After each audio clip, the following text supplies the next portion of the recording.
Só trocar aqui o...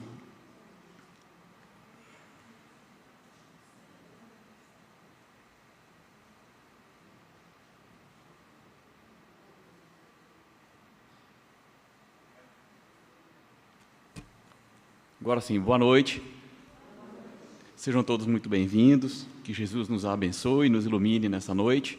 Que a gente possa aproveitar ao máximo a oportunidade da gente estar aqui junto. Que a gente se desligue, né, da nossa rotina, se ligue aqui no nosso estudo, para que a gente possa potencializar ao máximo o estudo que a gente faz.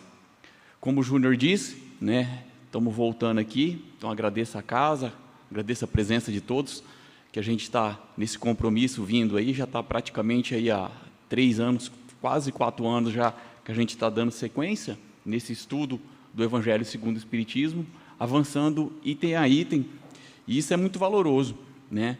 E chegamos agora no capítulo 28, que é o capítulo que Kardec nos coloca, né, no final, e normalmente a gente não dá muita atenção para esse capítulo, que ele é intitulado Coletânea de Preces, né? Como a gente já normalmente sabe tudo, né? Fala, não vou ler essas preces aqui.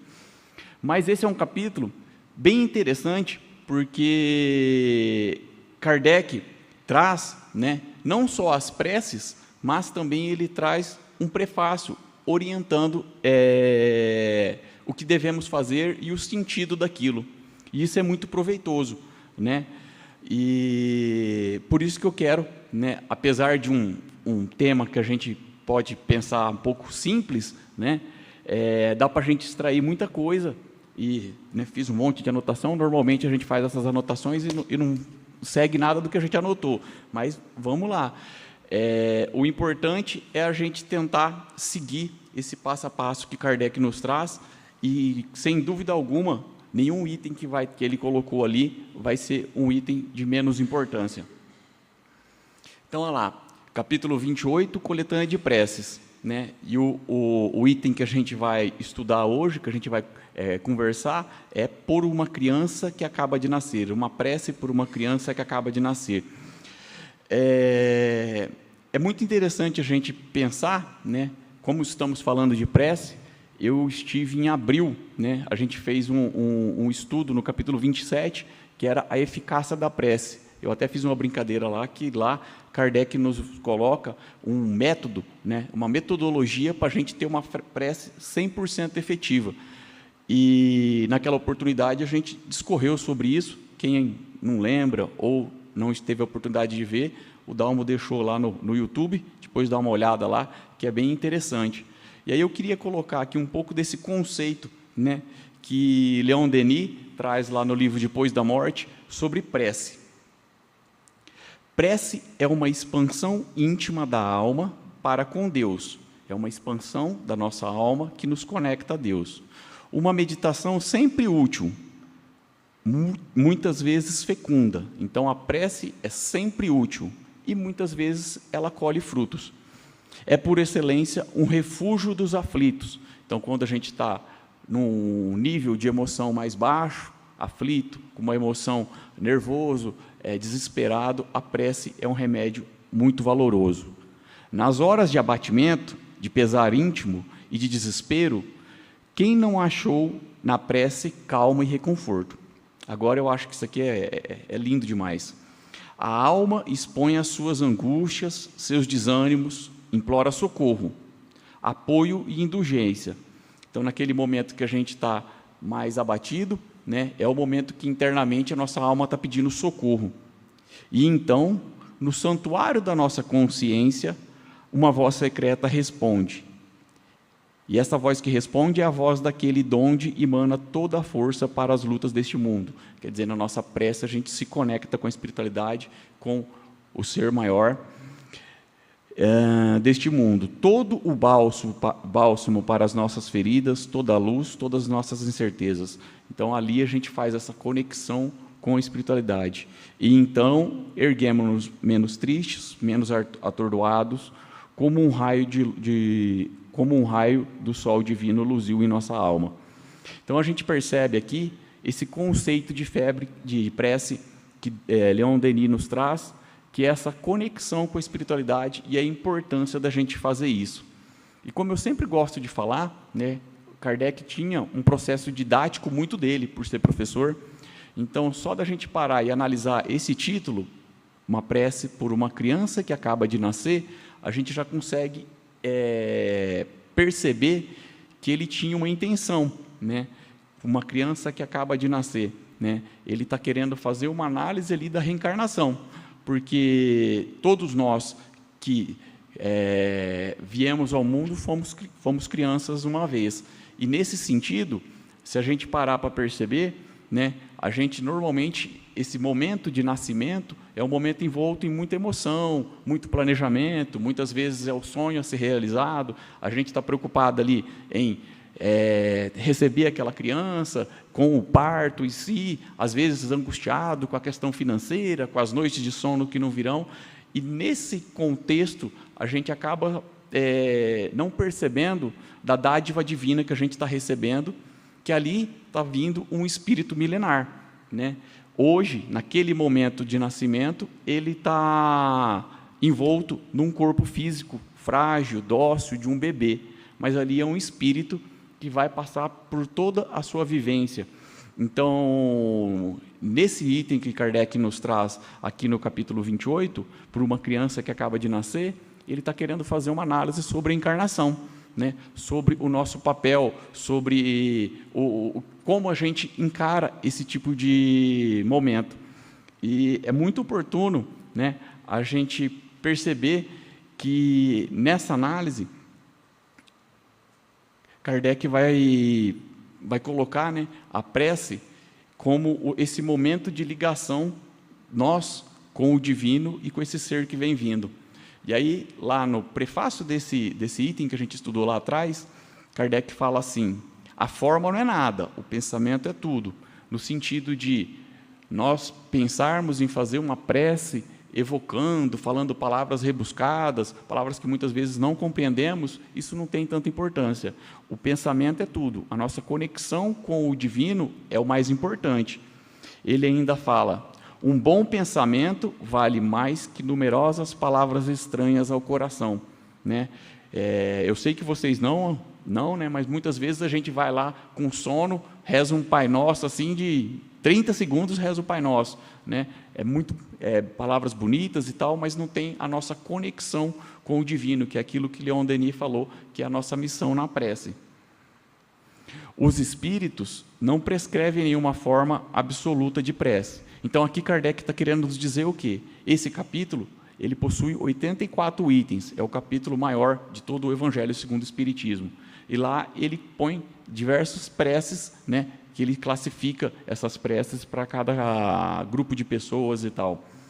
Então, ele está falando que aquela prece não é a prece que nós devemos executar sempre. Essa é a prece perfeita. Não, é a prece que está nos direcionando, servindo como modelo para que a gente, na nossa realidade, no nosso dia a dia, nas nossas dificuldades, a gente possa se basear ali. Então, por isso que ele coloca, os espíritos não prescrevem nenhuma fórmula, é absoluto da prece. O objetivo da prece é elevar a alma a Deus. Então, é a gente se guardar naquele momento e fazer essa conexão.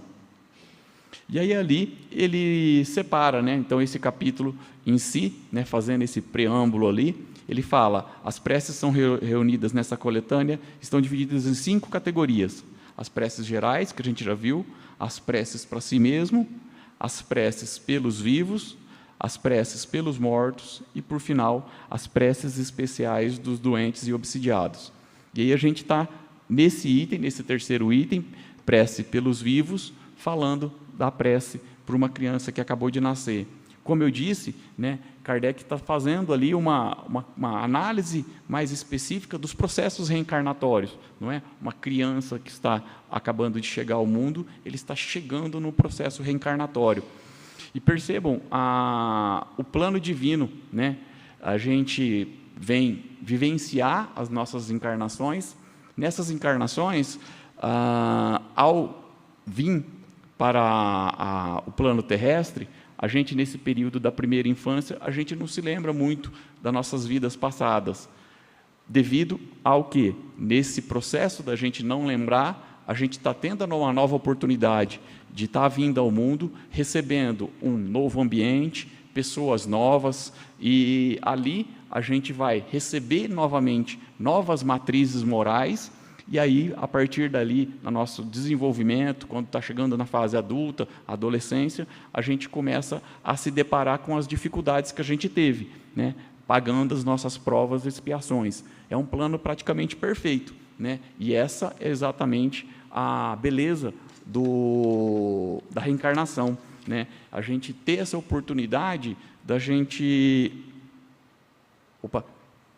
a gente ter essa oportunidade da gente voltar e tentar cometer os nossos voltar e não cometer os erros baseado nos nossos novas oportunidades. E aí, lá no capítulo 2, né, no capítulo 2 do Evangelho segundo o Espiritismo, no Meu Reino Não é Deste Mundo, o primeiro item desse capítulo está falando sobre a vida futura.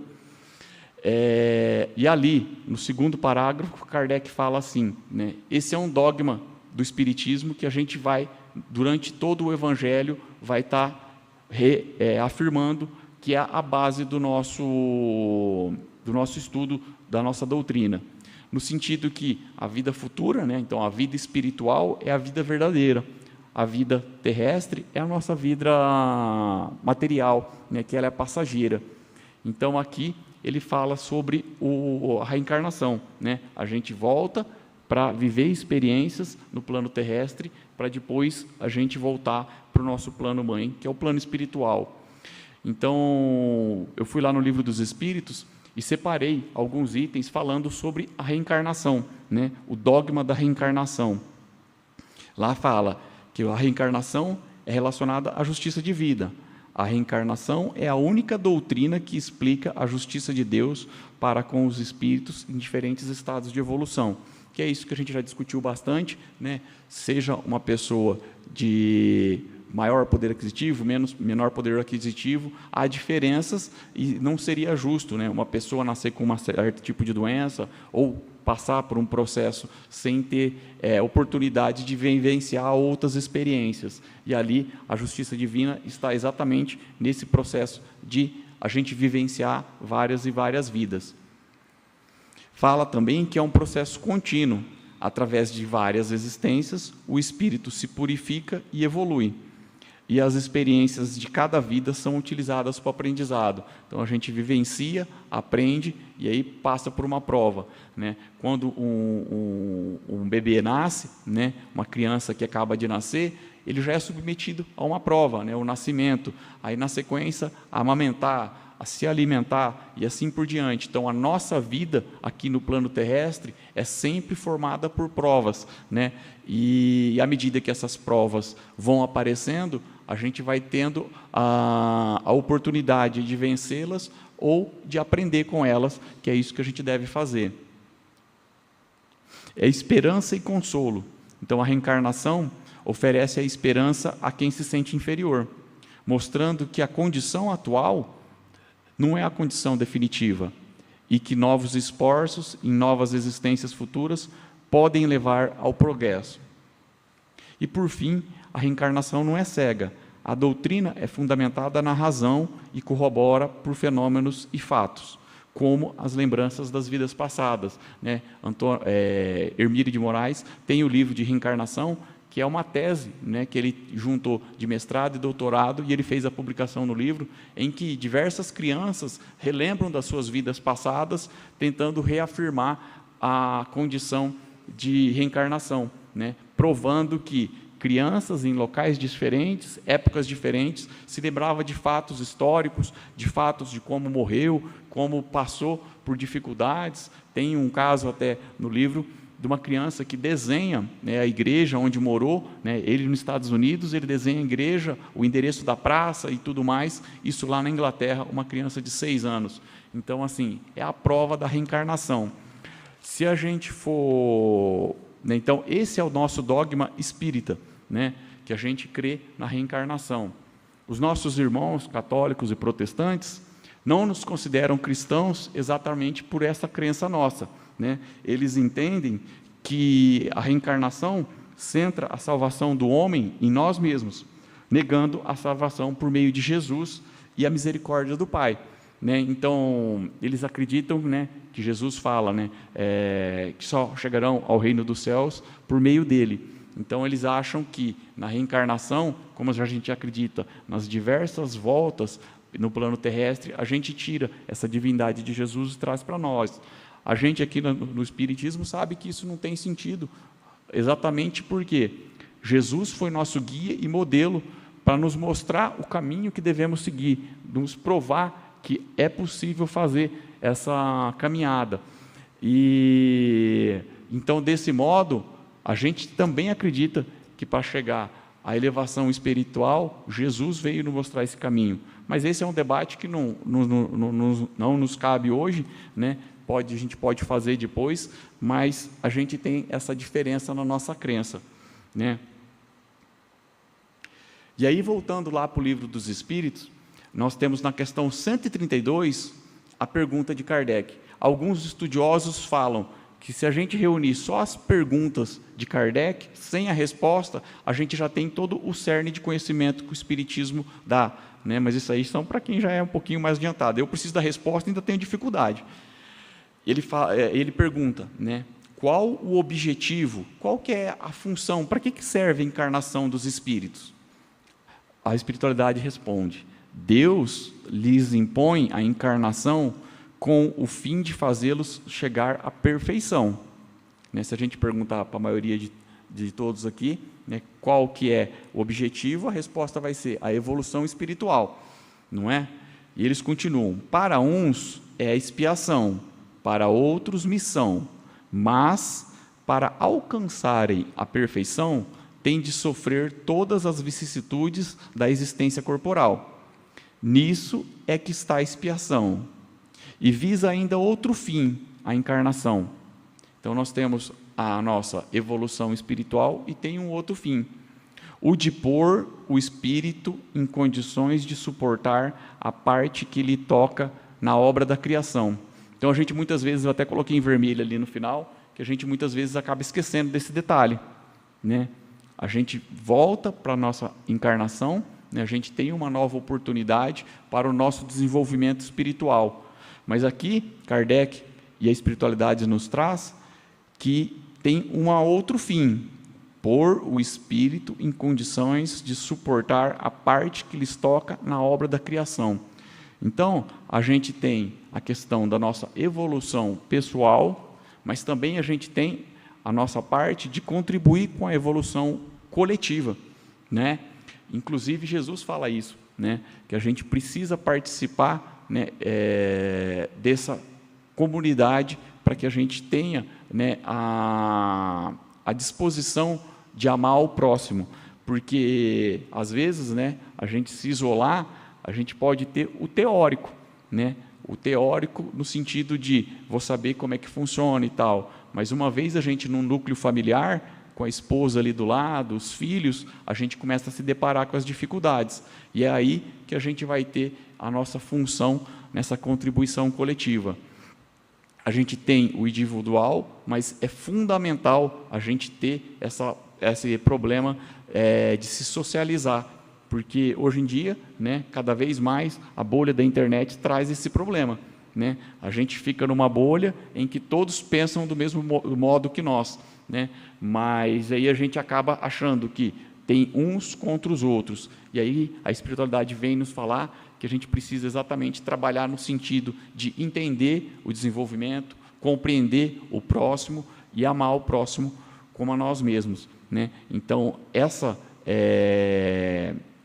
contribuição com a evolução coletiva nasce exatamente disso. E o núcleo principal que a gente tem essa oportunidade é o núcleo familiar, uma vez que a gente está com o nosso relacionamento com o marido ou a mulher, ela é uma pessoa diferente, de uma família diferente, que pensa diferente da gente, e aí vem espíritos, né, que são as crianças que vêm, e elas têm também outras outros modos de agir, e ali a gente vai praticar os ensinos de Jesus, à medida que a gente pratica no nosso núcleo familiar, depois para o nosso trabalho e assim por diante. Então, trabalhar para contribuir com a evolução coletiva. Kardec ainda fala, né, o objetivo da gente renascer. Ele está lá no Livro dos Espíritos falando que a ação dos seres corpóreos, quer dizer, nós humanos, é necessária para a marcha do universo. Então, nós temos uma ação e essa ação está relacionada à marcha do universo. Deus, porém, na sua sabedoria, quis que essa mesma ação se encontrasse um meio de progredir e se aproximar dele. Percebem? Então, Deus, né, que percebendo a nossa ação, da nossa evolução e da evolução coletiva, ele quis colocar um método de se aproximar a ele. Desse modo, por uma admirável lei da providência, tudo se encadeia, tudo é solidário na natureza. Então, aqui, ele fala que o nosso objetivo da gente renascer é a gente se conectar, a gente ter a comunhão com Deus, né? À medida que eu começo a compreender as leis materiais, né? Cada vez mais a gente percebe hoje em dia a evolução, né, científica, a gente entendendo como é que funciona a natureza, a gente entendendo como é que as coisas funcionam, a gente começa, né, a fazer coisas que não fazíamos para proteger a natureza e assim por diante. E a parte espiritual também nesse sentido. Quanto mais a gente se desenvolve espiritualmente, mais a gente compreende o próximo. Parece que ultimamente os anos vêm esquecendo essa parte, né? Parece que cada vez mais a gente vem se distanciando do próximo e se apegando ao material. É a fase do mundo que a gente vem passando, em que a gente cada vez mais se liga no material, né, e se desliga do espiritual. E é isso que a gente faz aqui no centro, é exatamente a gente ter esse contato para que a gente consiga se desenvolver e, pelo menos o mínimo, a gente passar por esse processo de se desligar do material e se ligar ao nosso Criador, a gente fazer essa comunhão com o nosso Criador. A gente ser criaturas interessantes, interessadas em atender o nosso Criador. Eu estava vendo na internet essa semana uma moça, né, que tinha uma certa dificuldade financeira e passou num concurso. E aí o repórter entrevistou ela e ela falou, né, que o concurso que ela passou era para juiz, tinha mais de 20 mil concorrentes. E aí ela falou um negócio que me chamou a atenção, eu fiquei refletindo sobre aquilo durante bastante tempo, que ela fala que aquilo era uma benção, que seria a transformação da vida dela, né, tanto financeiramente, economicamente, e ela fala assim: o que o Criador ganha realizando meus sonhos, né? E aí eu fiquei pensando nisso, né? Eu falei assim, poxa, meus sonhos sempre estão relacionados a mim, né? Comprar aquilo, fazer isso, aquela viagem, nananana, e ela me pôs, né, essa indagação, né, exatamente sobre isso que a gente está conversando, da nossa comunhão com o Criador. O que o meu sonho tem em coincidência com a vontade do Criador, né? Eu acho que se a gente parar para refletir, é um negócio bem interessante da gente pensar. A gente pensa só na gente, né? E muitas vezes esse sentido mais amplo, espiritual, do nosso desenvolvimento, da nossa comunhão com o Criador, com o que eu vou realizar, e isso vai dar benesse para a minha família, para a minha sociedade, para todos, a gente acaba esquecendo muitas vezes, né? Eu achei bem interessante essa colocação dela, e está diretamente relacionado com isso que eu deixei grifado aqui, um meio de progredir e de se aproximar a Deus, né?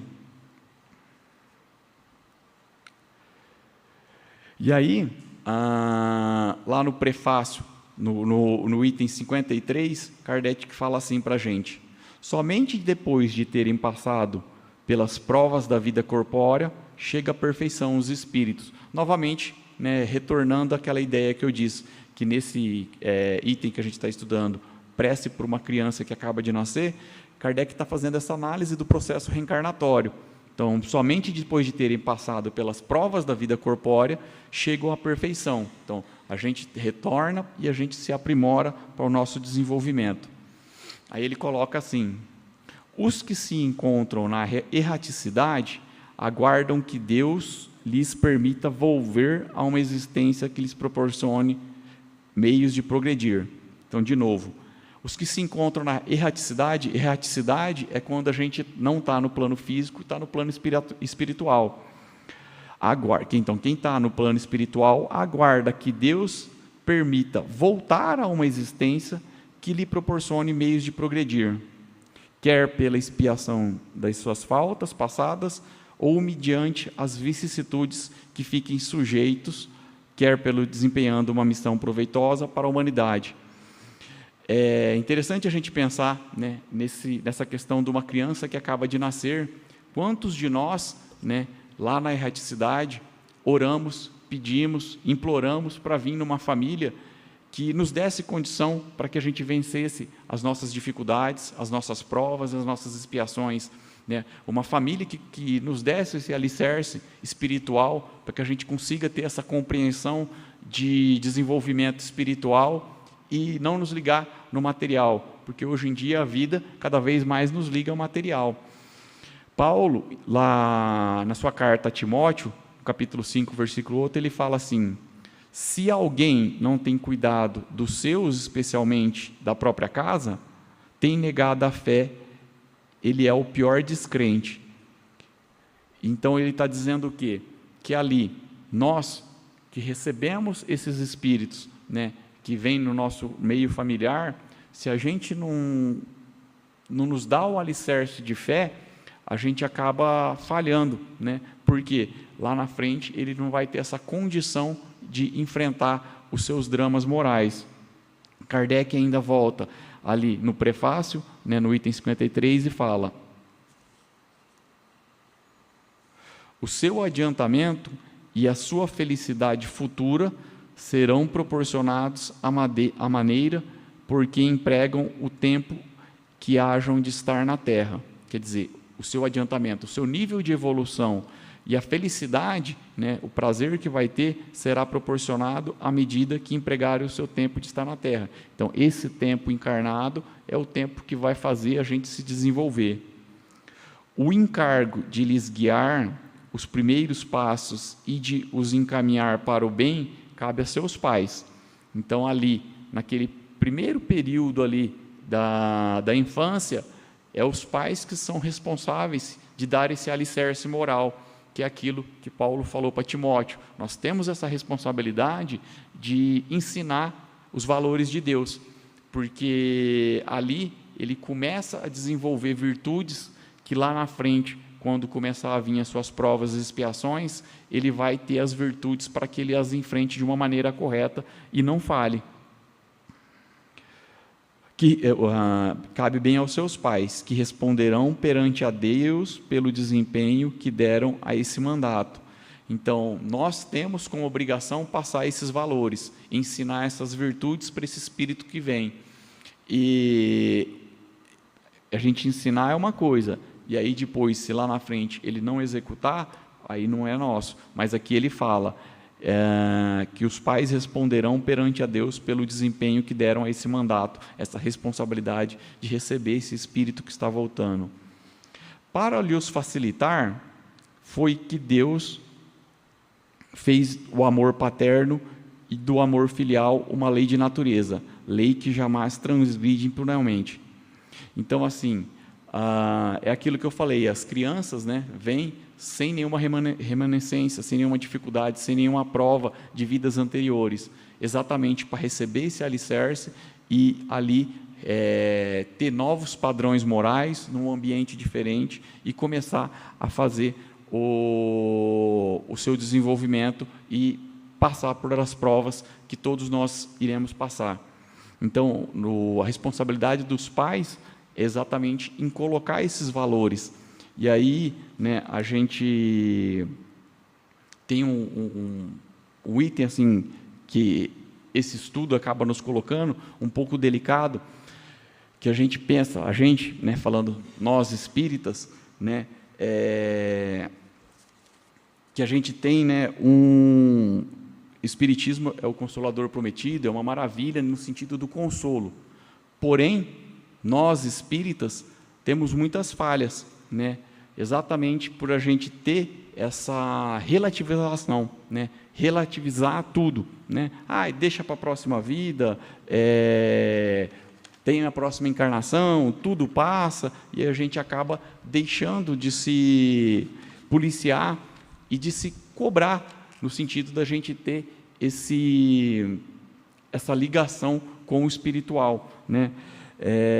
Por exemplo, a gente fala, né, que o espírita, normalmente, veio ao espiritismo exatamente essa fé raciocinada que o espiritismo nos traz, né?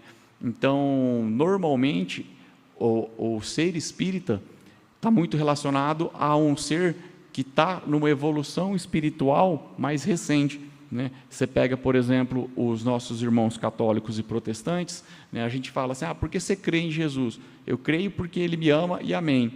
A gente já precisa de toda essa explicação, né, racional para conseguir ter a nossa fé. Muitas vezes nós, né, se não fosse essa fé, essa explicação, esse raciocínio lógico que o Espiritismo nos dá, a gente estaria, né, aí no ateísmo, se desligado da religião. Então, já o ser o católico, o protestante, né, acredita naquilo e tenta seguir os passos de Jesus baseado naquela fé. Isso normalmente, né, não generalizando, condiz de um ser que já vem há algumas encarnações tentando se ligar ao Criador. E a gente, por, às vezes, em encarnações, está exatamente em luta, né, com a nossa religiosidade, a gente precisa de uma prova mais raciocinada, de uma prova mais clara, de um raciocínio mais específico. E aí,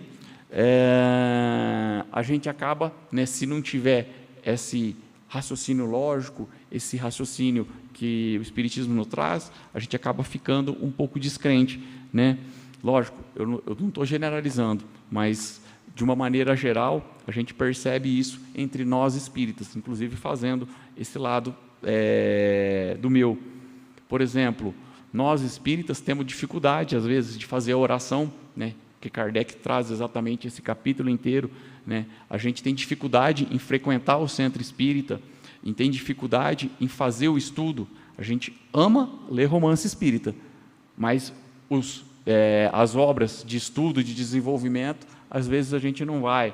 A gente tem hoje em dia a facilidade do YouTube, né? É uma bênção, por exemplo, quando a gente não pode comparecer, mas às vezes a gente falta, choveu, ventou, a roupa caiu no chão, no varal, não vou no centro hoje, vou ficar em casa, né? E isso está muito relacionado à nossa falta de crença. Você pega os nossos irmãos, por exemplo, vão na missa 2, 3 vezes, no domingo está ali, faz todo o seu relacionamento com a comunidade, e isso, né, eu falo como autocrítica mesmo, a gente tem essa falta de ligação, essa falta de reafirmar a nossa fé. E, por exemplo, e isso é o básico, né, é o beabá mais básico de todos, para a gente conseguir, por exemplo, a gente vir numa terça-feira aqui fazer esse estudo, amanhã a gente provavelmente já vai estar desligado e ligado à nossa correria diurna, né? E esquecendo do espiritual e se ligando ao material. Então, é isso, né? O básico é a gente fazer um estudo, a gente fazer uma oração, né? Pega os judeus, por exemplo, eles separam um dia inteiro o Shabá, que é o sábado deles, eles inclusive não comem, fazem jejum, entre outros métodos para se ligar ao espiritual. E a gente foi se perdendo, né? E muitas vezes a gente acaba deixando isso de lado, né? Temos muitas vidas, tudo tem seu tempo, nessa vida eu não consigo, deixo para a próxima encarnação aquela dificuldade, e a gente sabe que não é bem assim. A gente precisa despertar para os nossos reais necessidades, né? Se engajar na obra do bem para que a gente consiga o nosso desenvolvimento. Por exemplo, a gente está aqui na casa espírita, né, que eu falei, a gente não vem, a gente acaba faltando, a gente acaba não frequentando, não fazendo o trabalho, né? E quando a gente vem para cá, a gente crê que existe um plano espiritual trabalhando, né? E a gente está aqui recebendo o trabalho do plano espiritual. Se a gente tivesse a oportunidade de ter a mediunidade e de ver todo esse trabalho do plano espiritual que ocorre aqui nas nossas reuniões, será que a gente deixaria de vir um sábado sim, uma terça sim, uma terça não? né? Provavelmente não, a gente não ia perder de jeito nenhum. Pode cair a chuva que for, o pneu furar, a gente empurrava o carro, vinha correndo, mas vinha participar desse trabalho. A gente ia se ligar ao nosso desenvolvimento espiritual. Mas, infelizmente, a gente não tem isso e a gente acaba relativizando tudo, né? E nesse sentido da gente relativizar, por isso que eu estou falando isso hoje, a gente não dá o exemplo para os nossos filhos, para essas almas que vêm, né? Mais do que a gente falar, mais do que a gente ensinar, a gente mostrar, né? Olha, meu pai está ali, meu pai acorda de manhã, faz uma oração, antes de almoçar, ele reza, ele vai no centro espírita, ele faz o estudo, ele lê a Bíblia. Então, ali, os pequenininhos já percebem que, olha, meu pai ali, minha mãe, né, tem esse relacionamento com Deus como um valor de fundamental importância.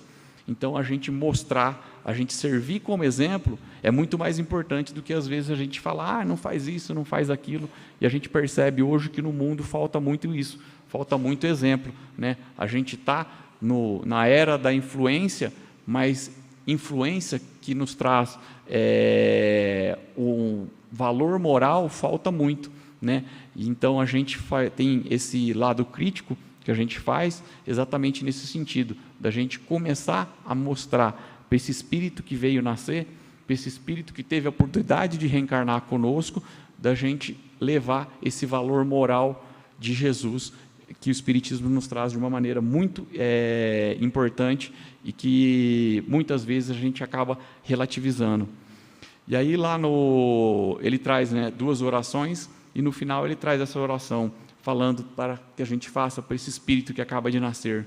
Meu Deus, confiaste-me a sorte de um de teus espíritos. É isso que eu estou falando, né? A gente se liga no material ali, montar o enxoval, dar o presente e tal, mas a gente esquece que ali é um espírito que está vindo, recebendo a bênção de ser reencarnado e vai passar por muitos processos e a gente tem que dar esse amparo. Faze, Senhor, que eu seja digno desse encargo que me impuseste. Concede-me a tua proteção. Ilumina a minha inteligência a fim de que eu possa perceber desde cedo as tendências daquele que me compete e preparar para ascender a tua paz. Que a gente sabe que quem vai reencarnar aqui vai vir com muitas provas e expiações, né? Todos nós estamos aqui encarnados, temos dívidas a pagar e passamos por esse processo, né? Então, que a gente passe os valores morais que lá no plano espiritual a gente implorou para ter.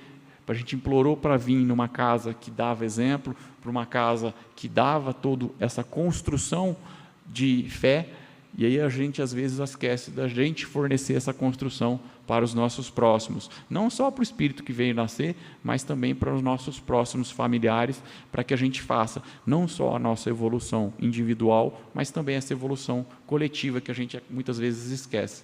Então, que Jesus nos ampare, que a gente siga nessa reflexão como um norte, né, que essa crítica que a gente tem a essa relativização que cada um, é lógico, eu fiz de uma maneira mais genérica, né, fazendo mais para mim mesmo, que eu falo que eu cometo 99% do que eu falei aqui, foi eu que eu faço, mas a gente precisa, né, fazer essa autocrítica frequentemente, né, o que a gente fez, o que eu fiz hoje para agradar a Jesus, e pensar nesse sentido que a gente possa cada dia seguir um caminho de evolução espiritual. Que Deus nos abençoe hoje e sempre. Muito obrigado.